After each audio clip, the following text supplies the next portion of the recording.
welcome to another edition of Skyline Columbus. I'm your host, Steve Coach. Today we have two special guests with us from the Ohio Lions. We have with us Ray Empson, who is the Senior Deputy District Governor of 13F of Lions International, the Ohio Lions. Hello, Steve. Ray, nice to have you here. And Neil Andrew, who is the past District Governor of 13F. Thank you, Steve. Good to have you here, Neil. Today we're talking about service organizations and the Ohio Lions in particular. And as experts on the Lions, I can ask you the first question, which is, who are the Lions? What is the group about? Ray, would you like to? Well, the Lions are a group of people that I'm going to let Neil, I'm a little nervous right now. Let Neil answer that. Neil, you're the old hand at this, right? I don't know that I'm the old hand. Lions are a group of people who seek membership in a service organization and make that kind of a commitment to basically projects that deal with the blind and those kinds of handicaps. And Lions have made a very significant kind of a commitment to that, which was initiated in 1925, actually, at Cedar Point, Ohio. And at that particular time, we had a very special guest speaker who challenged the Lions to become Knights of the Blind. And it was at that time that they, in fact, took up that challenge, and that speaker happened to be Helen Keller. Oh. And therefore, we have a lot of projects that deal with eye research and with pilot dogs and those sorts of projects. Oh, well now, did the Lions organization then begin in 1925? It began in 1917 in Chicago. Melvin Jones was the founder, and he was a businessman and actually in the insurance business in Chicago.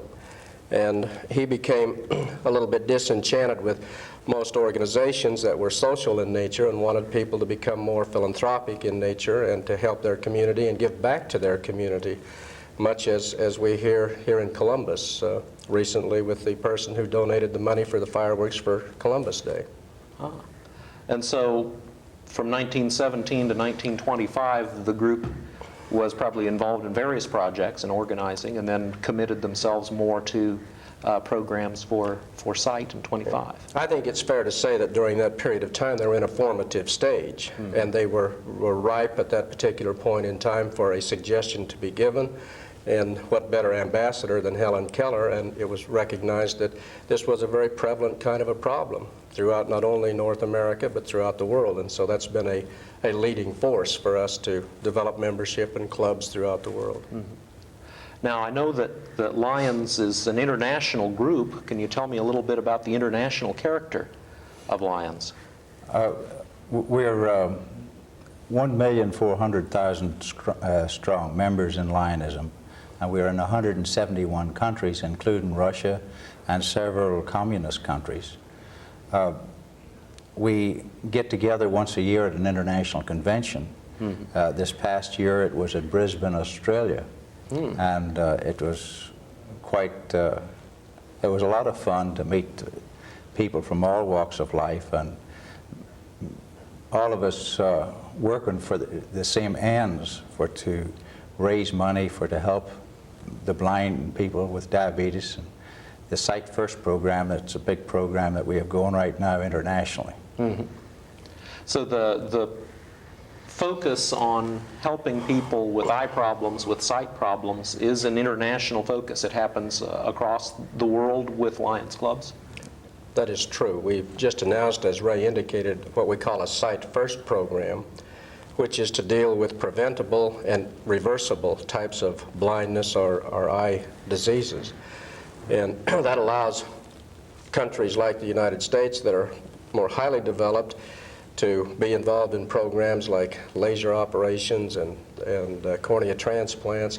And in lesser developed countries, it allows us to provide vitamin A, for example, which is a tremendous deficiency in what they call river blindness. And so we're trying to prevent eye diseases and problems there and correct and reverse eye diseases here, and at the same time donate a lot of money to research kinds of functions. Here in Ohio, we have the Ohio Lions Eye Research Foundation, which came into existence, I think, in 1964, Ray, if I'm correct. That's correct. It's close to 40 years. Right. And Ray served as a trustee, an elected trustee on that board of trustees, and so he could tell us and the Columbus community a lot about their operation and what they do and some of the successes that we've had. Maybe you could tell us a little bit about that. Yeah, well, just this past year, the Lions of Ohio has donated $154,000 to, it was divided, $31,500 went to the Department of, the College of Ophthalmology and Department of Optometry over to Ohio State University, and the same to Case Western University, the Ohio College in Toledo, and also University of Cincinnati. There's around about $15,000 went also to research down at Children's Hospital. There's been a lot of, just example, the eye implants.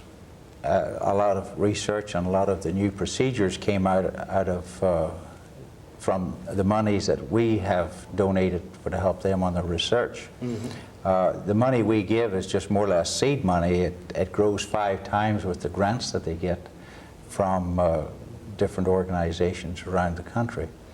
And there's a continuing research going on, and right at this particular time, we're going to start to build a research clinic, a medical center over at Ohio State University, and the Lions have a big part in that to provide the money to build the eye research department. Ah. Well, when you say Lions are providing the money, are Lions a bunch of wealthy folks who are donating money, or do you have some projects underway to maybe raise some of this? Neil, can you tell us a little bit about that? Our members come from a wide range of lifestyles, and we are not the types of people nor a group of people that claim to nor try and attract only people with lots of money. We donate a lot more time than we do money. And we pride ourselves in having, as one of our benefits, the opportunity for people to develop leadership skills. And we want people who are willing to give of their time to work on our projects. And in Ray's club, they have a newspaper project where they sell a bunch of ads and take it out to the community. In our club in Westerville area, our major project is a chicken barbecue every June, and we're up to about the 27th annual for that particular project. And I would like the listeners and the folks here in Columbus not to get the idea that all of this money leaves the community. In fact, what we proclaim and encourage our clubs to do is to keep half of their money that they raise in the local community for local needs. And then we have some state projects that Ray and I have been talking about, and then there are international projects as well, like Sight First and the Lions Club's International Foundation. And we think that's a good balance, to keep half of it here for local needs, then the other 25, 30, 40% stays with state projects where we get benefits throughout the state of Ohio, and then additional monies that are left over to the international level of Lionism, because we think we owe the world some of our time and some of our energies as well. How many, Ray, do you know how many clubs there are, Lions clubs, across the world? I can tell you right here, it's 40,198. 40,000 clubs? Clubs. That's a lot of organizations. In 171 countries. There's a lot of clubs. Our projects, getting back to what we support, Pilot Dogs is one of, it's 100% supported by every Lions Club in the state of Ohio and several other states. And they provide a dog at no cost to anyone that qualifies for a guide dog. And that's right here in Columbus. And Steve, I think it's necessary to point out that that was an idea. Pilot Dogs that came here to Columbus, and the Tri-Village Lions Club became the first significant supporter of that particular project. And then it was sold through our Council of Governors in our 10 districts in Ohio to all of Ohio. And we have supported that very strongly from that time forward. In fact, we're one of their primary contributors. We're not the sole contributor and supporter, but Pilot Dogs is in competition with a number of other organizations throughout the United States that do a similar kind of a service, but nobody can provide the dog for the amount of money that Pilot Dogs does, and it's really quite an operation. That's an important project. Now, you're from 13F. How many? That's the central part of Ohio. Is Yes, that right, it is. for that organization? How many clubs are in 13F, in Central Ohio Lions? There are 45 Lions clubs in Central Ohio at this time. Just in the central part of the in the state? 5 counties. So you've got a lot of volunteers who are out there working on these projects. Well over 17,000. 17,000 in this district here. just in Central Ohio. Yes. That's a lot of people giving their time. That's marvelous. The kinds of things that you've talked about, you've talked about doing international projects and the local projects. What kinds of things do you find are problems locally? I mean, the kinds of things that happen that you get involved in locally. I would say the biggest problem we have is membership. We've gone into a period where it's hard to get the 25 through 50-year-old member interested in belonging to a volunteer organization. It seems like the recreational facilities have taken over from the volunteerism, and membership is our biggest problem, I would say, right today. So getting more people involved is still something that organizations have to struggle with. Yes. It reduces itself, I think, to a common factor of just having enough time to do a lot of different kinds of activities. And when you have children in a family, they require a lot of time to get them involved in their activities and get them to those activities and back and forth. And I was reading the other day something that's very interesting and helps explain part of this dilemma that we see, Steve. And that explanation was that the hard currency of the 90s is not going to be money, it's going to be time. And there are so many demands on people's time that they find it difficult to get involved and to make that kind of a commitment. And sometimes they see their needs as being bigger than needs of other people, and so a service organization does not meet their particular need at this time. We've got to overcome that, I think, because there are plenty of needs that people need assistance with. Not only the eyeglasses and the cornea transplants and some of the things we've already talked about, but scholarships for students. Even students who come here to Capital University or to any university in Ohio, Boys and Girls State, and leadership development opportunities for youth, youth exchange, because the world's changing and it's more of a global economy, and we simply have to understand that and be involved in that, and we need to encourage our young people in North America to be involved and to understand those things as well. That issue of time, I think, it seems as though there's a psychology today that we're all busier, and it may be true, but I do sense that, and everyone seems to have that feeling, and that may be part of the problem in some ways. The projects you just mentioned, I'm interested in. You said also about some youth projects. Are Lions involved in those as well as in the site programs? Yes, we've got the Leo Club organization, and sorry to say there's only 4 of the organizations in our district, but they're very strong. There's one in Grove City area and one up in Ridgedale and Northmore, and they get out and they work in the schools and raise money just like the way we do, and go to our conventions. And Now, that is a group for younger people? yes, Leo? it is. It's it usually starts off around 14 to 21, I would say, although in the United States they usually leave it when they leave high school. In the overseas clubs, they usually go to the 30 years old. They stay in the Leo's Club, and then they go on into the Lions Club.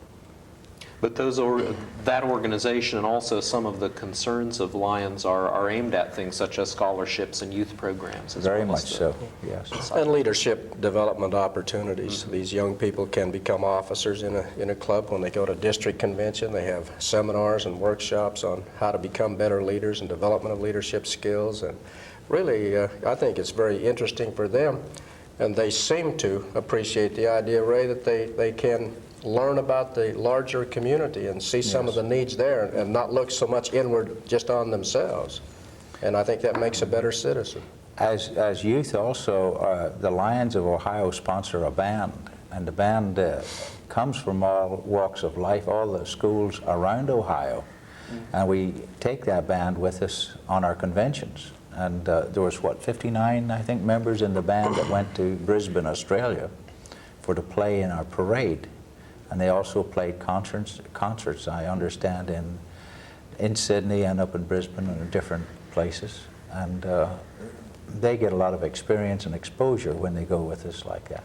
A trip like that must be a real exciting adventure for a group of young people, and probably for you as well. Oh, yes. What are Lions meetings like? I assume you have meetings and you get together as a group and do your planning and perhaps have programs. What's a Lions meeting like?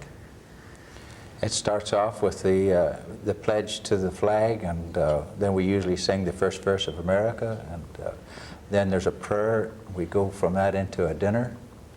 After dinner, there's what we call tail twisting, is where he's a sergeant at arms, maybe at other organizations, but he goes around and he imposes a small fine on a member that doesn't have his Lions pin in, or doesn't have his proper regalia on at the time.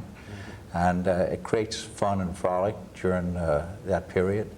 Then we go from there into usually a program, a speaker. Like at our club last night, we had the lady from CORE's Central Ohio Radio Reading Service, which is also promoted and sponsored by the Lions clubs. And she spoke and of course thanked us for our donation, and then from that we go